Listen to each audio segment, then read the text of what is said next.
What is going on, guys? Straw Hat Brian. We are back again here to deliver my One Piece chapter 908 review for you guys. If you haven't read it yet, please do so now, because, bro, this chapter is like insane. I'm just telling you right now, this chapter is automatic 5. Like 5 out of 5, bro. Like, this chapter is lit.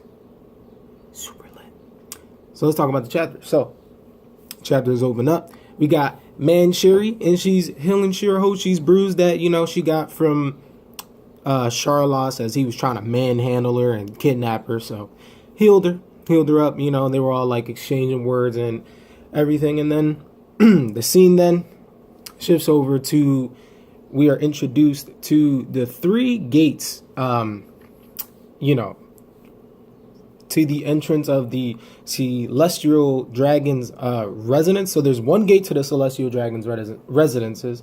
There's one gate that I believe is leading to the treasury, like where all the treasure is being held. That's what I think. Like any expensive or valuable treasures is in one gate. And I think the other gate is where all the reverie guests, come in and exit. That's what I believe.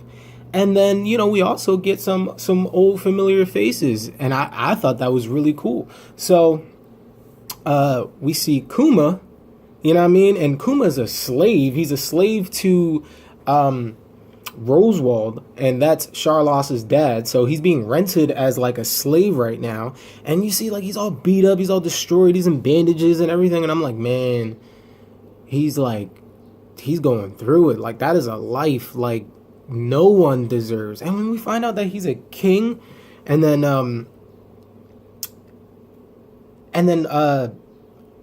we see that Jewelry Bonnie comes back. Jewelry Bonnie was playing as the queen of Soul Bay Kingdom, and pretending to be his mom, ran away, and then, which I'm wondering, is that really true? I mean, I don't know. We don't know really much about Jewelry Bonnie's backstory, so maybe there's some truth to that. Maybe they're from the same kingdom, because she seems to be very integrated with, Whitebeard, Ace,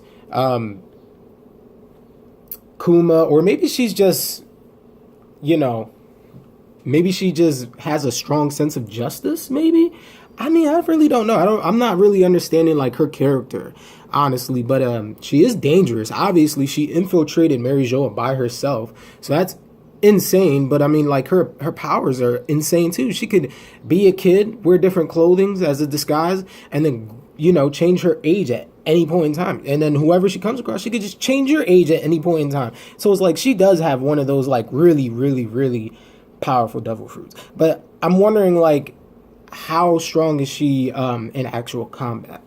But maybe her strength really is just, infiltration and espionage, tactical espionage. So I think that's really cool. I thought it was really cool that we got to see those 2 faces, familiar faces, came back. But man, Kuma previously being a king of the Soul Bay Kingdom, I would have never guessed. No wonder why they call him the Tyrant. But then, why they call him the Tyrant? I need better answers. Or I'm wondering, did the world government give him the nickname the Tyrant to kind of tarnish his reputation as a king? That's interesting. I have to think about that. So anyway, we also get to see Sabo and the rest of the commanders, the rest of the revolutionary commanders. They're hiding underground. They're overhearing the events that are going on, above ground. And, Sabo's obviously, he's passionate. He's man, he's, showing his Luffy kind of characteristics. Man, this isn't right. Kuma's our family. We got to do something. Right now is the perfect opportunity. And then, Lindbergh kind of tells Sabo, yeah, don't worry. We all share your sentiment, but we just got to stick to the plan because it's dire. If we don't succeed, we will die. This is how dire our mission is. And he does state, we will save Kuma, but just be aware that the Kuma that we once knew no longer exists because he gave his soul to the world government, meaning that, you know, his personality, everything is gone. You know, they completely wiped him free of, you know, who he was. You know what I mean? His you know, his free choice. You know what I mean? He can't make any choices on his own. He's just a slave to forever, you know, take commands and bids. So, and do, you know, other people's bidding. So I think that's sad. And then, you know, to be made an example of the, you know, by the world government as anybody who tries to go against them. So I'm guessing at one point in time, Kuma was a part of the reverie. Maybe he noticed something, was trying to go against the world government in some form of fashion by speaking of some events at the reverie, and maybe that's what they did. They ended up tarnishing his name by calling him a tyrant. The only way for him to kind of make amends but also get back at them was to turn himself in, you know, willingly become a slave, but then also rely on his companions to, you know, achieve a higher goal, you know, with whatever his plan is in mind. We don't know what that is. So it really is hard to say, but I think that is foreshadow for what might happen to Nefertari Cobra. But Nefertari Cobra isn't like a formidable person. You know, obviously he's weak and he's old. So I don't really see anyone turning him into a cyborg or like, you know, an android. But that just remains to be seen. So scene shifts over again, and then it's the start of the reverie. So the first topic is Wano's existence as a lawless state, Kaido's residence in Wano, and what will Luffy's next move be now that he's a part of the Goko? Will he try to go take on Kaido like he did Big Mom? Nobody knows. And then scene then shifts over to, you know, the Gorosei talking amongst themselves. They know that Nefertari Cobra, he requests a meeting with the Gorosei in regards to, you know, the 800-year history and, you know, the poneglyph that resides, you know, in Alabasta, because, well, obviously there's two poneglyphs that reside in Alabasta. One was in the filler, but one, you know, that was the one that Nico Robin actually read. But pretty sure that other one has to have some kind of canicity. So who knows?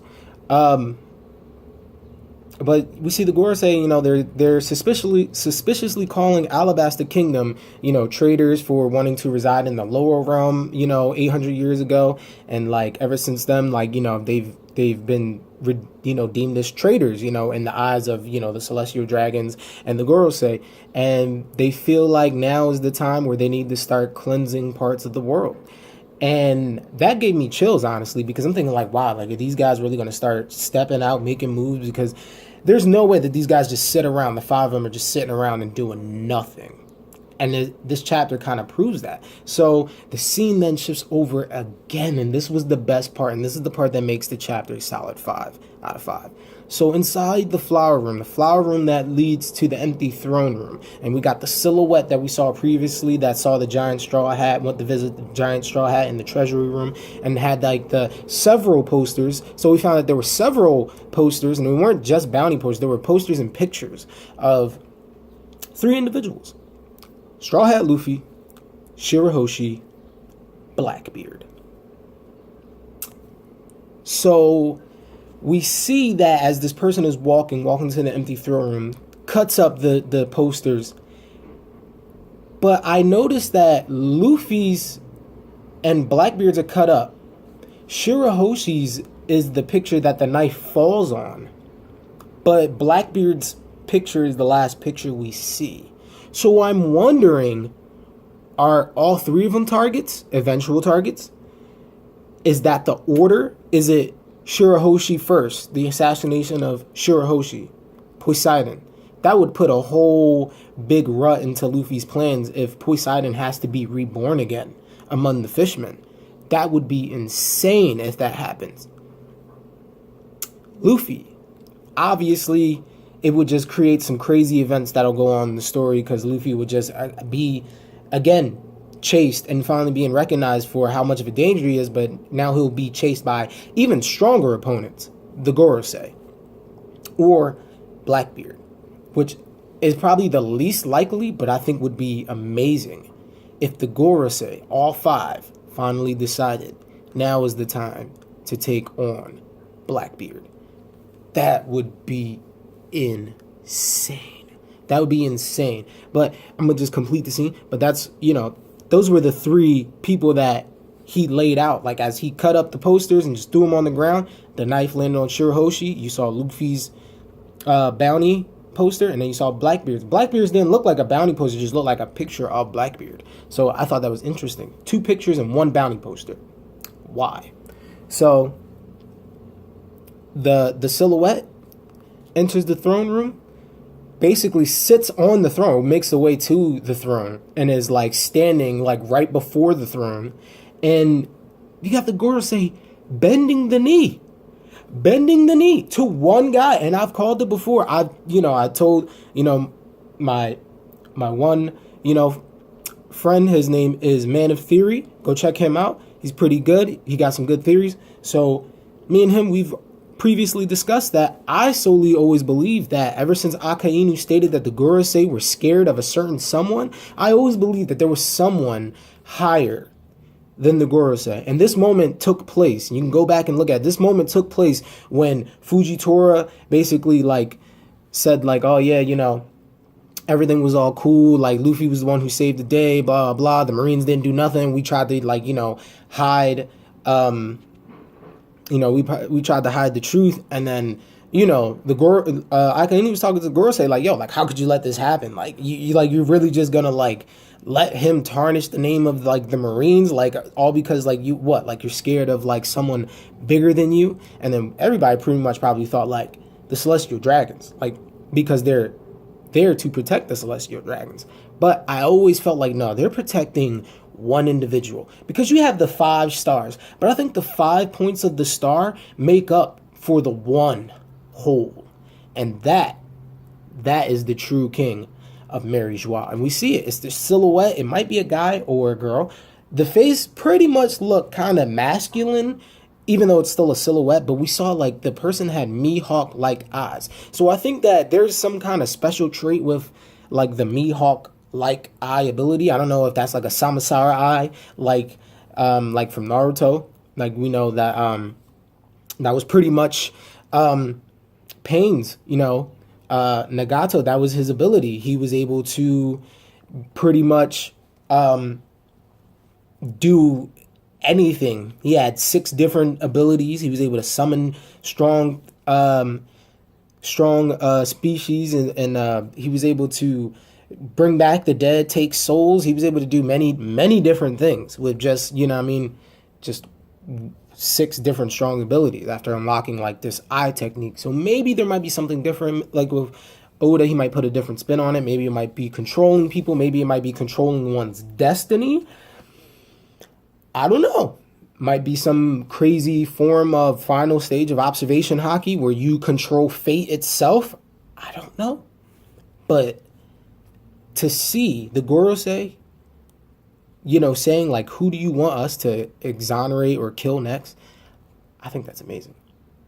Because the Gorosei are now going to make a move, and they look battle ready. Like they look shook, like talking to this dude, like, we got to start making moves, like, if we don't, things are going to kind of get ugly, and we kind of have a flame that we thought that we snuffed out a long time ago, but apparently its embers are still flourishing. So to see that they really do follow under someone, absolutely phenomenal.